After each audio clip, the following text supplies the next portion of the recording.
반갑습니다. 이 시간 예배 자리에 오신 여러분들을 진심으로 환영하고 축복합니다. 우리 청담교회는 은혜가 샘솟는 교회, 부흥이 시작되는 교회입니다. 우리 하나님의 위로와 평강이 여러분과 여러분의 가정에 함께 하시기 바랍니다. 여러분, 신앙이라는 것이 무엇일까요? 신앙은 하나님을 믿는 것을 말하는 거죠. 신앙을 가진 사람은 하나님에 대한 신앙 고백을 갖게 되어 있습니다.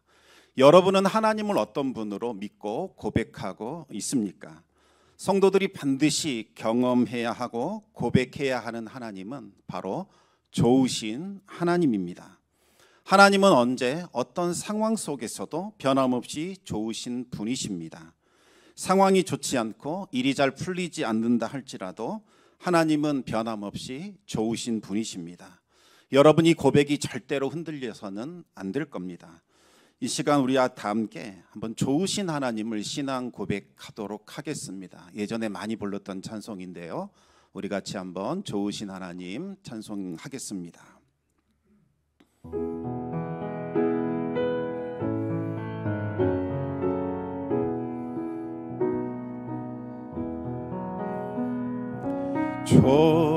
좋으신 하나님, 좋으신 하나님, 참 좋으신 나의 하나님.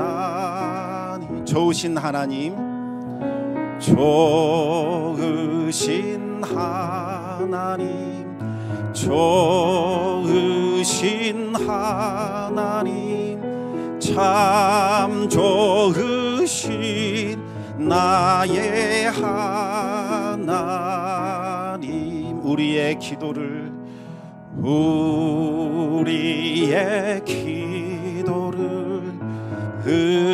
응답해 주시는 참 좋으신 나의 하나님. 한없는 축복, 한없는 축복을 우리에게 주시는 참 좋으신 나의 하나. 마지막으로 좋으신 하나님, 좋으신 하나님, 좋으신 하나님, 참 좋으신 나의 하나님. 아멘. 우리 하나님은 정말 좋으신 하나님입니다. 하나님은 언제나 좋으신 분이십니다. 우리의 기도를 응답해 주시고 날마다 우리에게 한없는 축복을 내려주시는 그 하나님, 그분이 우리가 믿는, 그리고 나의 하나님이 되시는 거지요. 하지만 마귀는 이 사실을 믿지 못하도록 자꾸 우리를 흔들고 우리를 무너뜨리려고 합니다. 이해할 수 없는 일들이 일어날 때에 마귀는 우리에게 다가와 속삭입니다. 정말 하나님이 좋으신가? 정말 이 상황에 이와 같은 일들이 일어났는데 과연 하나님이 선하다고 할 수 있을까? 마귀는 그렇게 하나님의 선하심과 하나님의 좋으심을 자꾸 흔들어대고 우리가 하나님을 바라보지 못하도록 만듭니다. 마귀는 하나님을 의심하고 원망하는 마음을 우리 안에 집어넣게 되는 거죠. 하지만 이해할 수 없는 그 상황에서도 하나님은 여전히 좋으신 분이시고 선하신 분이십니다. 이 고백이 흔들리도록 방치해서는 안 될 겁니다. 언제나 하나님은 좋으신 분임을 우리는 굳게 붙들어야 합니다. 그리고 이 고백 위에 우리는 신앙의 집을 세워야 하는 거지요. 그래야 어떤 상황 속에서도 흔들리지 않고 믿음을 지켜낼 수 있습니다. 이 고백이 있는 한 우리는 날마다 하나님의 선하심과 인자하심을 경험하며 살아갈 수 있습니다. 좋으신 하나님을 믿고 우리가 고백해야 우리의 심령에 감사와 찬송이 넘쳐나게 됩니다. 만약 언젠가부터 내 입술에서, 내 마음속에서 감사가 사라지고 찬양이 메말라 버렸다면 이것은 문제가 생긴 겁니다. 만약 아침에 눈을 떴는데 여러분의 마음이 무감각해졌고 전혀 찬송이 나오지 않고 오늘 하루가 기대되지 않는다면 여러분, 이 영적인 문제가 생긴 겁니다. 빨리 감사를 회복하시기 바랍니다. 그래야 하루를 은혜 가운데 살아갈 수 있는 겁니다. 여러분, 만약 감사를 회복하지 않은 채 하루를 시작한다면 어떤 일이 벌어질까요? 수많은 문제들이 생겨나게 될 겁니다. 여러분이 아침에 운전하려고 운전대를 잡았는데 기름이 없다는 경고등이 떴다. 어떻게 하시겠습니까? 별일 없겠지 이렇게 생각하며 차를 끌고 나가시는 분은 없을 겁니다. 만약 경고등을 무시한 채 차를 끌고 나간다면 그 차는 얼마 가지 못해 멈춰 서게 되겠지요. 마찬가지입니다. 여러분의 마음에 감사로 채우지 않은 상태에서 하루를 시작한다면 멈춰 서게 될 겁니다. 감사가 없는 마음에는 불평과 원망이 들어오게 됩니다. 그래서 여러분들이 맺고 있는 모든 관계들을 다 망치게 될 것이요, 하루를 망치게 될 겁니다. 그것이 지속이 되면 여러분의 인생이 망쳐지게 되는 겁니다. 수도원과 감옥은 이 곁에서 보면 별다른 차이가 보이지 않습니다. 둘 다 고립되어 있지요. 그리고 내 마음대로 할 수 있는 것이 제한적입니다. 하지만 수도원과 이 감옥에서 사는 사람들의 표정, 그들의 마음, 그들이 느끼는 삶의 의미는 완전히 다릅니다. 감옥에 갇혀 있는 사람은 지옥의 억압과 고통을 느끼며 살아가지만 수도원에 거하는 수도자들은 천국의 자유와 기쁨을 누리며 살아갑니다. 무슨 차이가 있는 걸까요? 그것은 그들의 마음에 무엇이 들어있는가, 이것이 결정하는 겁니다. 감옥에 갇힌 수감자들의 마음에는 온통 불평과 원망이 가득할 겁니다. 그러나 수도승들은 그들의 마음속에 한없는 감사가 차고 넘칠 겁니다. 만약 수감된 죄수가 어느 날 문득 하나님의 은혜를 깨닫고 그가 감사하는 삶을 시작한다면 그는 더 이상 감옥에 갇혀 있는 수감자가 아닙니다. 그는 이제 수도자의 삶으로 그의 삶이 한층 더 승화가 될 겁니다. 그러나 수도자라고 할지라도 그의 마음속에 불평과 원망이 가득하다면 그는 마치 감옥에 갇혀 있는 수감자처럼 그의 인생은 참으로 힘들고 어렵게 변하게 될 겁니다. 가정도 교회도 마찬가지죠. 물질적으로 윤택하고 모든 것이 다 풍족하다 할지라도 감사가 없고 찬양이 없다면 그것은 행복이나 화목함을 찾아볼 수 없을 겁니다. 마음이 불편하고 도저히 이곳에 사는 것이 불편해서 견뎌낼 수가 없을 겁니다. 그러나 물질적으로는 윤택하지 않고 비록 모든 것이 다 풍족하지 않는다 할지라도 늘 감사가 있고 늘 찬송이 있다면 그곳은 화목함과 행복이 깃들이게 될 겁니다. 천국에 사는 것과 같은 기쁨과 자유를 맛보게 됩니다. 성도 여러분, 언제나 좋으신 하나님 기억하면서 그 고백을 지키며 감사하는 삶을 살아가시기를 우리 주님의 이름으로 축복합니다. 오늘 본문을 보시면 감사가 사라질 때에, 원망이 가득하게 될 때에 인생에 무엇이 찾아오는지 말씀하고 있습니다.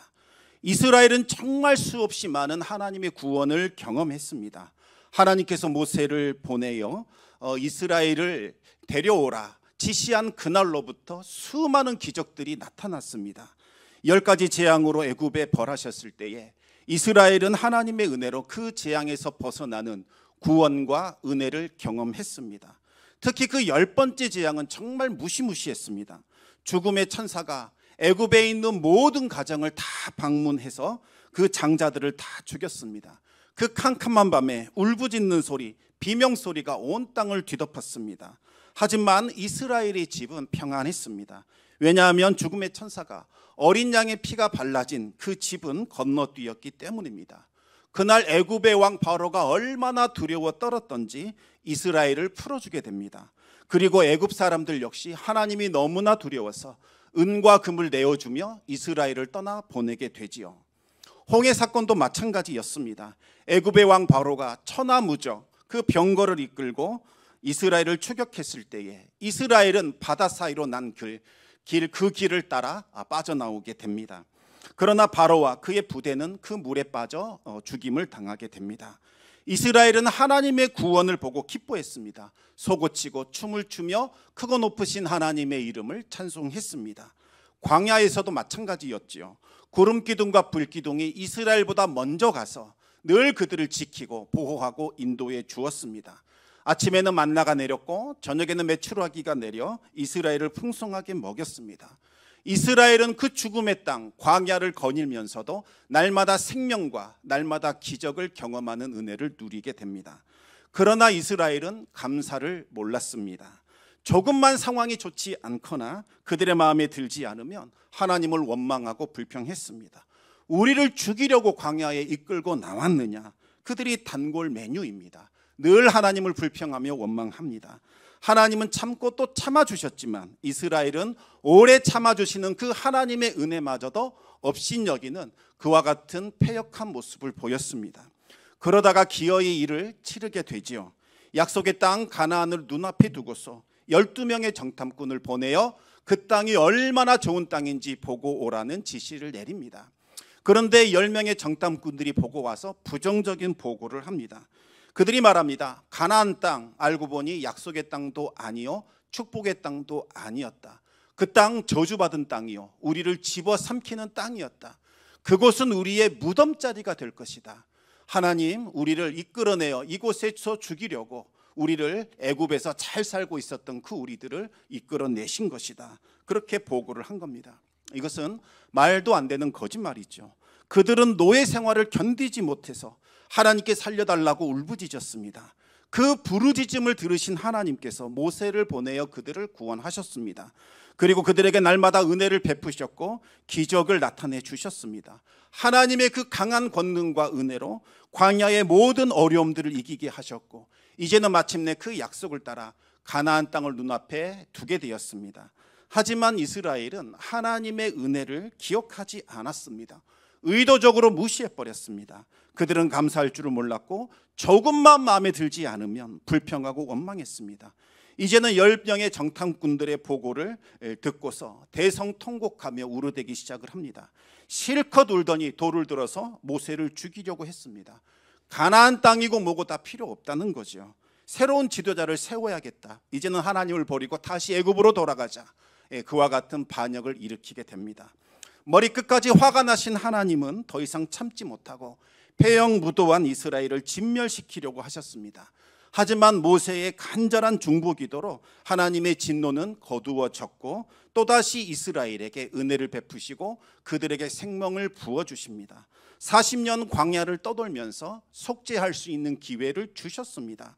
그 기간 동안 패역했던 세대는 다 죽었고 광야에서 태어난 새로운 세대가 하나님의 언약을 이어받게 됩니다. 오늘 본문에 나오는 이스라엘 백성들, 바로 이들이 하나님의 은혜를 입어 광야에서 태어난 새로운 세대들입니다. 이들은 이제 40년 광야 생활을 다 끝냈습니다.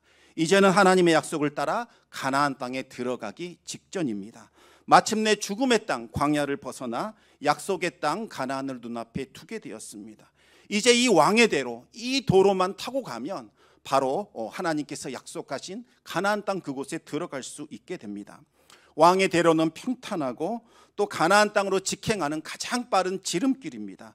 강한 햇빛을 피할 수 있는 쉼터도 있고 또 에돔 족속들이 살고 있는 지역이라 물 걱정 없고 그들로부터 이제는 만나가 아닌 새로운 음식도 먹을 수 있다는 그러한 기대감이 그들에게 있었습니다. 40년간 만나만 먹은 이스라엘은 새로운 음식에 대한 기대감이 아주 컸습니다. 그런데 여기서 문제가 하나 발생하게 됩니다. 에돔 사람들이 이스라엘을 반대한 겁니다. 우리가 마을은 통과하지 않고 큰 도로만 다니겠다. 너희들에게 손해를 끼치지 않겠다. 물도 돈 주고 사 먹겠다. 이스라엘이 간청했지만 에돔은 듣지 않았습니다. 만약 너희들이 지나가게 된다면 우리와 싸워야 할 것이다. 우리가 죽든지 너희가 죽든지 둘 중에 하나가 일어날 것이다. 그렇게 강력하게 반대를 한 겁니다. 왜 에돔은 이와 같이 극도로 이스라엘이 그 땅을 지나는 것을 반대했을까요? 둘 사이는 사이가 좋지 않았습니다. 에돔 족속이 누구입니까? 바로 에서의 후예들입니다. 그리고 이스라엘은 야곱의 후예입니다. 이 에서와 야곱은 쌍둥이 형제였는데 에서가 형이었습니다. 당시 관례에 따르면 형이 장자권을 이어받는 것이 원칙이었습니다. 그래서 가나안 땅을 차지하는 것은 원래 에서의 몫으로 그렇게 여겼던 거지요. 하지만 가나안 땅을 에서가 아닌 야곱에게 주셨습니다. 에서의 후예들은 가나안 땅을 이 야곱의 후예들에게 빼앗겼다라는 그와 같은 상실한 마음, 그와 같은 마음들이 있었습니다. 그런데 야곱의 후예가 이 도로를 타고 지금 가나안 땅에 들어간다고 하니 어찌 기분이 좋겠습니까? 그래서 에돔 사람들은 결사 반대를 한 겁니다. 물론 이스라엘이 무력으로 그들을 제압하고 왕의 대로를 통과할 수도 있었습니다. 하지만 하나님은 이 땅은 내가 에서에게 주었으니 그의 후예들 에돔 족속과는 전쟁하지 말라. 그들이 요청한 대로 너희들은 돌아가라. 하나님께서 말씀하십니다. 이스라엘은 어쩔 수 없이 왔던 길을 다시 되돌아가야 합니다. 그리고는 외곽으로 크게 돌아가야 하지요. 이것도 문제이지만 또다시 그 험하고 거친 광야길을 걸어가야 합니다. 이스라엘의 입장에서는 내가 원했던 길, 내가 계획했던 길, 그 좋고 평탄한 길, 쉽고 빠른 길이 있었는데 하나님께서 그 길을 막아버리신 것처럼 느껴졌습니다. 그리고 하나님께서 열어주신 길은 전혀 계획에도 없고 마음에도 들지 않는 길입니다. 다시 되돌아가야 하고 멀리 돌아가야 하는 그 더딘 길입니다. 너무나 척박하고 거친 이 광야길이죠. 이스라엘의 마음은 상했고 분통이 터졌습니다. 왜 큰 길, 저 좋은 길 버려두시고 하나님 돌아가라고 하시는가? 이스라엘은 또다시 갈증을 느껴야 하고 이제는 맛있는 음식도 먹지 못하고 편하게 쉬지 못하는 생각을 하게 되자 순식간에 불평과 원망이 쏟아지기 시작을 합니다. 하나님과 모세를 향하여 원망과 불신을 털어놓기 시작했습니다. 그들은 출애굽 때부터 시작되었던 그 고질적인 불평과 불만이 또다시 터져 나왔습니다. 왜 하나님 우리를 이끌어내셨는가? 결국 우리를 죽이려고, 가나안 땅 못 들어가게 하려고, 이 땅에서 우리를 묻으시려고 우리를 불러낸 것 아니겠는가? 하나님은 우리를 가나안 땅으로 인도하실 생각이 없나 보다. 언제 제때 물을 주어 우리에게 마시게 했는가? 우리는 언제나 갈증에 시달렸다. 허구한 날 이 하찮은 음식 만나를 먹어야 한다니 이제는 지긋지긋하다. 여러분, 이스라엘의 불평이 과연 정당할까요? 그렇지 않습니다. 하나님께서 모세를 이스라엘에게 보내신 이후로 하나님은 언제나 이스라엘을 눈동자처럼 지키고 돌봐주셨습니다. 독수리가 날개로 새끼를 안아 품어주듯이 하나님은 이스라엘의 머리털 하나도 상하지 않도록 돌봐주셨습니다. 낮에는 구름 기둥으로 그늘을 만들어 이스라엘을 보호해 주셨고 밤에는 불 기둥으로 그들을 덮어 추위로부터 막아 주셨습니다. 아침마다 달콤한 맛이 나는 만나를 내려주셨고 또 저녁에는 메추라기를 주셔서 그들을 배불리 먹이셨습니다. 하지만 이스라엘은 내가 원했던 길이 아니라는 이유로 하나님을 불평하고 원망하기 시작합니다. 감사를 잊어버렸습니다. 심지어 그들은 지금 누리고 있는 이 모든 것들 다 무가치하다 평가절하해버립니다. 맛도 없는 이 만나 말고는 도대체 먹을 것이 없다며 이제는 그 신령한 음식, 거룩한 음식 만나마저도 악담을 퍼붓게 됩니다. 왜 우리를 애굽에서 이끌어냈느냐며 모세와 하나님을 원망하며 울어대기 시작을 합니다. 내가 원했던 길이 막혔다고 이렇게 불평하면 안 되는 거지요. 에돔 지역에 들어가 그 맛있는 음식을 먹고 편히 쉴 수 있다는 그 기대감이 무너졌다고 해서 하나님이 주신 이 만나를 평가절하해서는 안 됩니다. 불평을 하더라도 정도껏 해야 하는 거죠. 이스라엘은 악한 마음으로 하나님을 모욕했고 그동안 베풀어 주신 모든 은혜들마저 무참히 깎아내렸습니다. 하나님은 원망하는 이스라엘을 향하여 불뱀들을 보내주십니다. 불뱀이 갑자기 나타나서 순식간에 그들을 물어대기 시작하자 수많은 사람들이 갑자기 쓰러져 죽어가기 시작을 합니다. 불뱀은 이 아라바 광야에서 서식하는 맹독성 뱀인데 등에 붉은 반점이 찍혀 있습니다. 그리고 한번 물리면 온몸이 불타는 것과 같은 뜨거운 고열로 고통에 시달리다가 서서히 죽어가는 그와 같은 무서운 뱀입니다. 이스라엘이 거처했던 이 광야는 불뱀이 너무나 흔했지만 지금까지 한 사람도 불뱀에 물린 적이 없었습니다. 그런데 이스라엘이 하나님을 향하여 불평하고 원망하기 시작하자 갑자기 불뱀이 나타나 이스라엘을 물어서 죽이기 시작을 합니다. 이스라엘이 불평하고 원망했던 그 사건과 불뱀이 나타나서 이스라엘을 문 사건, 이것은 우연하게 일어난 일일까요? 아니면 연관된 어떤 관계가 있는 걸까요? 둘 사이에는 밀접한 관계가 있습니다. 이스라엘이 거주하고 있는 이 광야 지역은 원래부터 불뱀들이 서식하던 그들의 서식처였습니다. 지금 이스라엘은 불뱀의 소굴에 들어가 있는 겁니다. 불뱀에 물린 것이 이상한 일이 아니라 40년간 그들이 살면서 단 한 번 불뱀에 물린 적이 없다. 이것이 이상한 일이요, 이것이 바로 기적이었습니다. 여태껏 하나님께서 이스라엘을 보호해 주셔서 불뱀이 근처에도 오지 못하도록 하나님이 막아주신 겁니다. 하나님은 이스라엘의 머리카락 하나도 상하지 않도록 그들을 지키시고 돌봐주셨습니다. 그러나 이스라엘이 이제 악한 말을 쏟아내고 불평과 원망을 하자 하나님께서 보호의 손길을 거둬들이셨습니다. 그 틈을 타고 이 불뱀이 들어온 겁니다.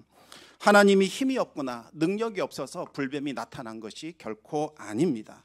이스라엘의 입에서 나온 그 불평과 원망이 불뱀이 들어올 수 있는 틈을 만들어 낸 겁니다. 이것과 관련해서 신약 성경에는 아주 흥미로운 말씀이 하나 있습니다. 에베소서 4장 27절을 보면 마귀에게 틈을 두지 말라 이렇게 나옵니다. 그런데 바로 그 앞절 26절을 보면 분을 내어도 죄를 짓지 말고 해가 지도록 분을 품지 말라 이렇게 말씀하고 있습니다. 우리 함께 에베소서 4장 26절과 27절 말씀을 같이 한번 읽어보겠습니다. 분을 내어도 죄를 짓지 말며 해가 지도록 분을 품지 말고 마귀로 틈을 타지 못하게 하라. 여러분, 분노가 있다고 해서 분노를 오래 품거나 또 분을 철저하지 못하고 죄를 짓는다면 마귀가 들어올 수 있는 틈이 생기게 됩니다. 원망과 불평은 마귀가 들어올 틈을 만들어 그리로 불뱀이 자꾸 들어오는 겁니다. 이것은 아주 중요한 영적인 법칙입니다.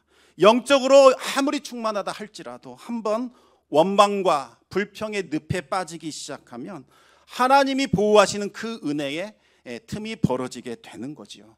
그 틈으로 불뱀이 들어와서 우리를 물게 됩니다. 불뱀의 독은 우리 영혼 깊숙이 들어와 우리에게 영적인 무감각 증상을 만들어냅니다. 은혜가 사라지고 어느 날부터선가 기도가 막히게 됩니다. 아무리 찬양을 불러도 기쁨이 없습니다. 불신앙에 빠져 영적 무기력과 죽음을 경험하게 되는 거죠. 불평과 원망은 우리의 육체도 상하게 합니다. 어떤 의사가 불평하는 사람들, 감사하는 사람들을 따로 구분해서 한번 조사를 했더니 원망하고 불평하는 사람들은 뼈가 부식되더니 결국 골다공증에 걸리더랍니다. 반면에 감사하는 사람의 뼈는 더욱더 단단해졌다고 합니다. 또 이 원망과 불평은 아주 강한 전염성이 있습니다. 불평하고 원망하는 사람 곁에 있으면 나는 처음에는 괜찮았는데 나도 모르게 자꾸 불평거리, 원망거리가 생겨나게 되는 거죠. 민수기 11장을 보시면 왜 이스라엘이 고기 문제로 하나님께 불평했는가 그 이유가 나옵니다. 우리 함께 민수기 11장 4절 말씀을 한번 읽어보겠습니다. 이스라엘 중에 섞여 사는 무리가 탐욕을 품음에 이스라엘 자손도 다시 울며 가로되 누가 우리에게 고기를 주어 먹게 할꼬. 이스라엘이 처음부터 고기 달라고 그렇게 요청하지 않았습니다.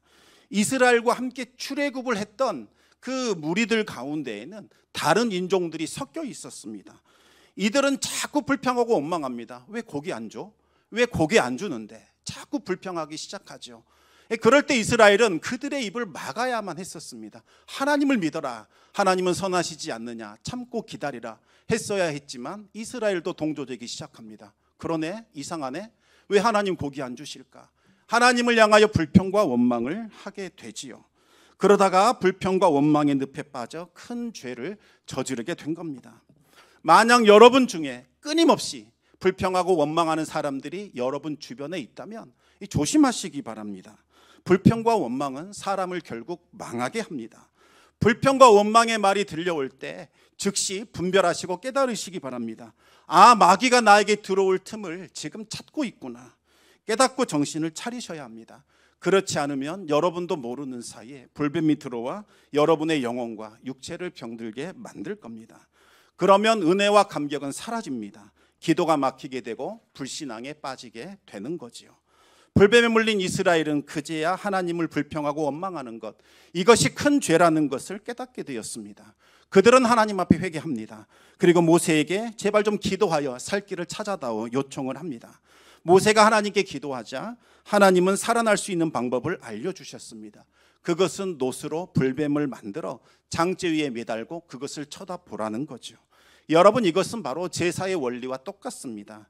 죄를 지은 사람이 어떻게 죄의 문제를 해결할까요? 희생 제물을 가져오면 됩니다. 그리고 나의 죄를 이 희생 제물에게 전가시키는 겁니다. 그러면 희생 제물은 나의 모든 죄를 뒤집어 쓰고 죄덩어리가 되어 나 대신 죽게 되는 겁니다. 그 피 흘림이 죄를 사하게 되고 나는 죄로부터 자유하게 되는 거죠. 마찬가지입니다. 불평과 원망으로 인하여 불뱀에게 물린 그 사람들이 이제 믿음으로 놋뱀을 바라보면 놋뱀에게 나의 모든 부정한 것들이 흘러가게 되고 죽음이 전가됩니다. 그러면 생명을 얻어 다시 살아나게 되는 거죠. 여러분, 신앙인은 무엇을 바라보는가? 이것이 너무나 중요합니다. 육신의 눈으로 모든 것을 바라보면 불평과 원망뿐입니다. 하지만 믿음의 눈을 들어 하나님이 보라고 하신 것, 그거 바라보기 시작하면 감사와 찬양이 나오게 됩니다. 놋뱀은 십자가에 달려 죽으신 예수 그리스도를 상징합니다. 놋뱀을 바라보는 것은 십자가에 달리신 예수님을 바라보라는 겁니다. 예수님은 우리를 위하여 하늘 영광 버리셨고 십자가에서 저주받아 죽으셨습니다. 그분이 죽으심으로 우리는 살아나게 되고 그분이 채찍에 맞으심으로 우리는 나음을 입었습니다. 그분이 땅끝까지 낮아지심으로 우리는 하늘 위까지 높아지게 되었습니다. 십자가를 가만히 바라보며 묵상할 때에 우리 안에는 메말라 버렸던 그 감사가 다시 솟아나오게 됩니다. 감사는 불평과 원망을 치료하고 정화시키는 해독제입니다. 감사는 불평과 원망으로 병든 그 육체와 영혼을 살리고 고치고 회복시킵니다. 불평과 원망에서 벗어나려면 반드시 감사를 회복시켜야 합니다. 이 감사는 마중물과 같다고 합니다. 펌프질을 하기 전에 물 한 바가지를 붓는데 이것을 마중물이라고 부릅니다. 마중물을 붓지 않고 펌프질을 아무리 해봐야 물이 나오지 않습니다. 한 바가지에 그 감사의 물을 넣기 시작하면 감사의 지하수가 콸콸 쏟아져 나오는 겁니다. 한 나그네가 사막을 지나가다가 그냥 길을 잃어버렸습니다. 탈진에 빠져 거의 죽게 되었을 때 저 멀리에서 쓰러져가는 오두막 하나를 발견하게 됩니다. 죽으림을 다해서 혹시 물이 있을까 찾아가 봤습니다. 그런데 물이 없었습니다. 대신 뒷마당 가보니까 펌프 하나가 있고 옆에는 항아리가 있는데 그 안에 오래된 물, 썩은 물이 담겨져 있었습니다. 그리고 거기에는 쪽지 하나가 붙어 있지요. 이 물을 마시지 마시고 펌프에 집어 넣으십시오. 그리고 펌프질 하시면 반드시 물이 나올 겁니다. 이렇게 적혀 있었습니다. 나그네는 한참 동안 고민을 하기 시작합니다. 만약 내가 이 물을 집어 넣었는데 지하수가 올라오지 않으면 어떻게 되는 걸까? 그냥 오래된 물이라도 그냥 마실까? 그러다가 어차피 마시지 못할 물인데 한번 쪽지에 적힌 대로 해보자. 나그네는 쪽지에 적힌 대로 물을 넣고 펌프질을 하기 시작을 했습니다. 처음에는 물이 한 방울씩 나오기 시작하더니 시원한 지하수가 콸콸 쏟아져 나오기 시작을 하는 겁니다. 그래서 갈증도 해결했고 온몸도 시원하게 씻어낼 수 있었습니다. 나그네는 길을 떠나면서 다시 항아리에 물을 집어넣고 쪽지를 적어 놓았습니다. 이 물을 펌프에 넣고 펌프질을 하십시오. 반드시 물이 꼭 나올 겁니다.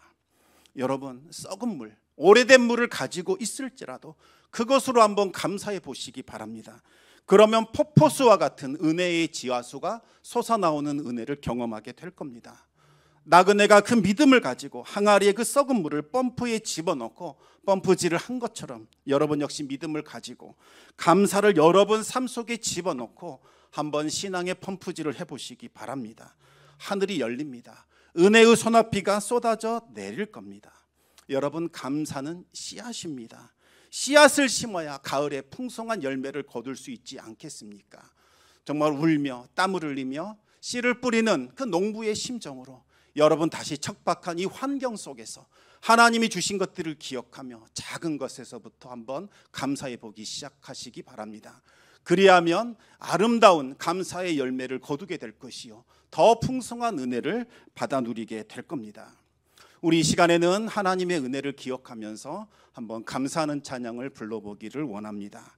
예전에 많이 불렀던 찬양인데요, 날 구원하신 주 감사라는 제목의 찬송입니다.